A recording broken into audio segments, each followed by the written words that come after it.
Okay, this is part two of the ancient Greeks.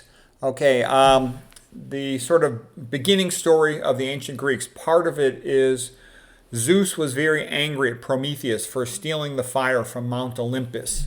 And so, as part of the punishment, he gave this box to the brother of Prometheus, Epimetheus, which means afterthought. Prometheus is forethought, so he's a lot smarter than Epimetheus. And he gave it to Pandora. Pandora was told not to open it. Of course, she did. And then out of it jumped all these bad things, okay?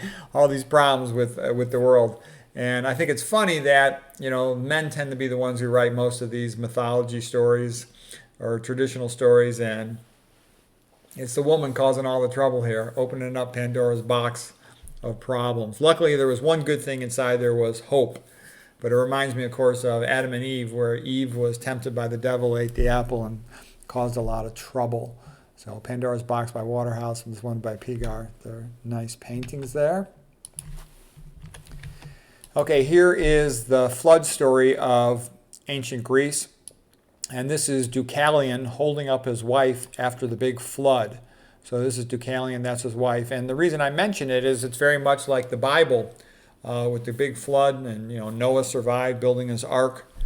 And so there was major flood event stories in multiple areas of the ancient world, which makes me think that it's true because they came up with these stories independently. It's in the Old Testament of the Bible, etc. This is by Paul Merward, a Polish artist. Deucalion holding up his wife. Now here's another painting. This one's called Sadoc in Search of the Waters of Forgetting by John Martin.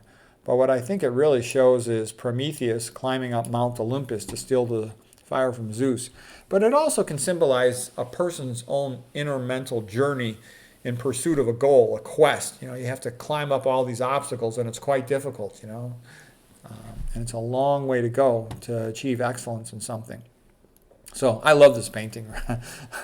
Sadoc in Search of the Waters of Forgetting, the Waters of Oblivion, whatever you want to call it. But in reality, it's a man or a person pursuing their goals. Okay, so here's mighty Zeus, the king of it all on Mount Olympus with his thunderbolt, his eagle. And, in the healthcare world, that's kind of like big pharma, big food, big insurance. And then here was the mere mortal, Prometheus, who climbed all the way up Mount Olympus and stole fire to give it to mankind. Oh, one thing funny is the planet Jupiter, that's like the Roman Latin word for Zeus. There's circling moons. And when they wanted to build a satellite to study Jupiter, they called it Juno or Hera. That's the wife of Zeus. Because Zeus was always philandering, running around chasing women. And then his wife Hera would come along trying to catch him. So the satellite to search for him is Juno, Hera. Okay, here is Prometheus, by Zeus, chained to a rock, and then a big eagle, golden eagle here, would come every day to eat his liver. So that's a pretty nice painting there.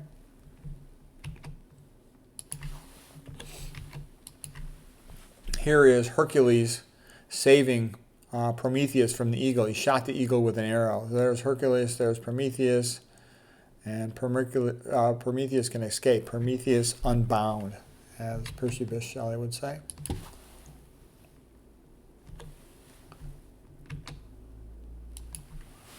And here is the Oracle of Delphi. This one's by George Robertson, a British painter around 1900, making predictions about the future. And people will often refer to that today. Lots of things that we refer to, routinely are idioms coming from ancient Greece.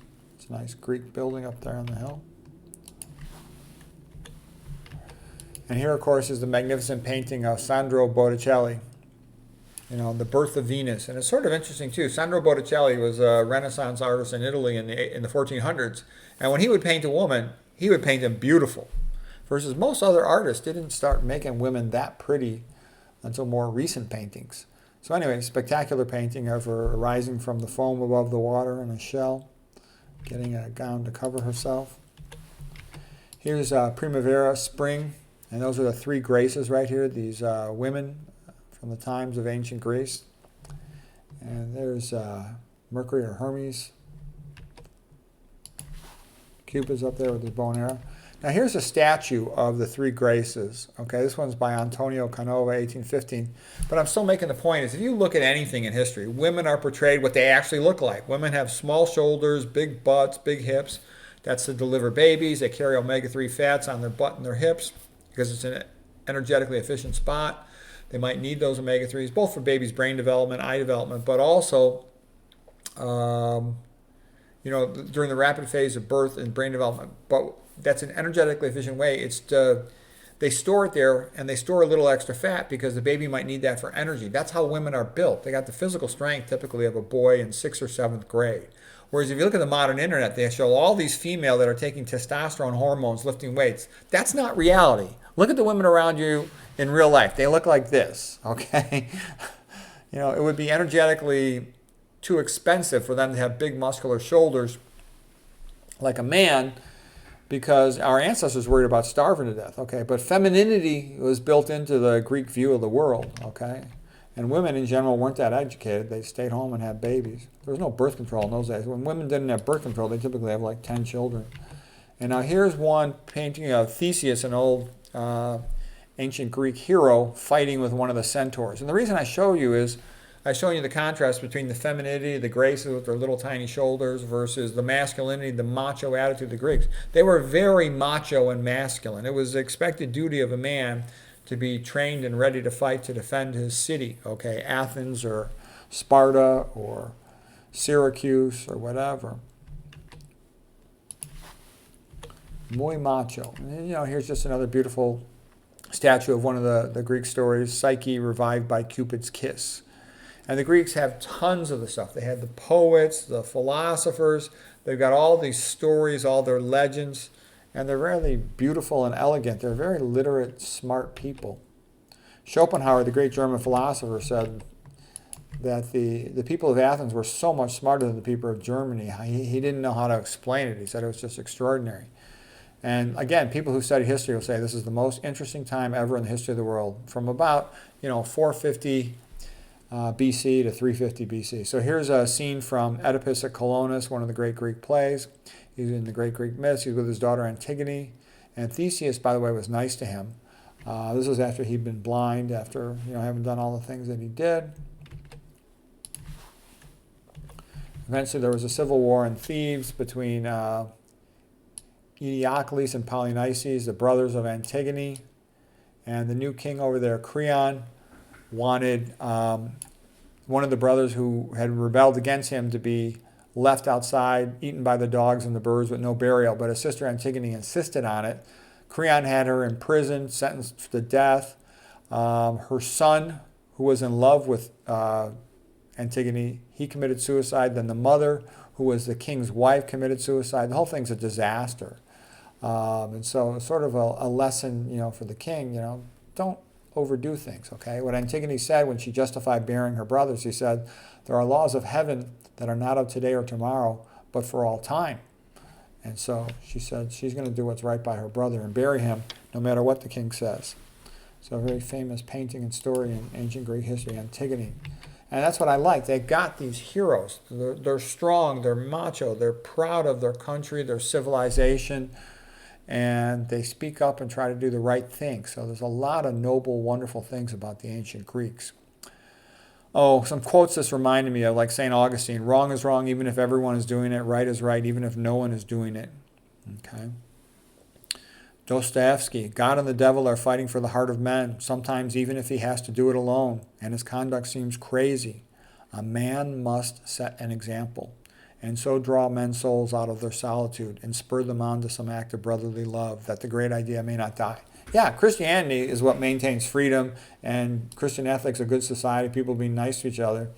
But there's big movements afoot to try to get rid of Christianity. All of Western civilization is under pressure to be you-know-what-sided nowadays. And so it's important that people are aware of it. Know what you've got. There's nothing even close to this Western civilization. It's better in every way than all the other civilizations.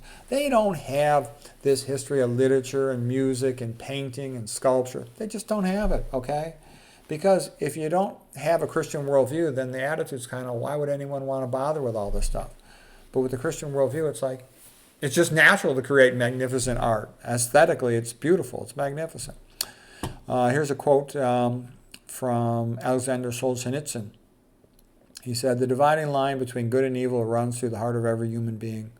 Socialism of any type leads to a total destruction of the human spirit and a leveling of mankind into death. A decline in courage may be the most striking feature that the outside observer notices in the West today. The Western world has lost its civic courage, that which is called humanism, but would more correctly be called irreligious anthropocentrism, cannot give answers to the most essential questions of life. There is a way to help men understand. It is through art and literature." Alexander Solzhenitsyn. He said the reason 65 million people were killed in Russia, especially Christians, was because man had forgotten God. And that idea of man is created in the image of God, that leads to, therefore he's part divine, therefore he can be a creator like his creator, therefore the universe is rational, it's worthwhile to study it. And so that's why all these good things come out of it. Okay, that's the end of part 2. Hope you found that interesting or helpful.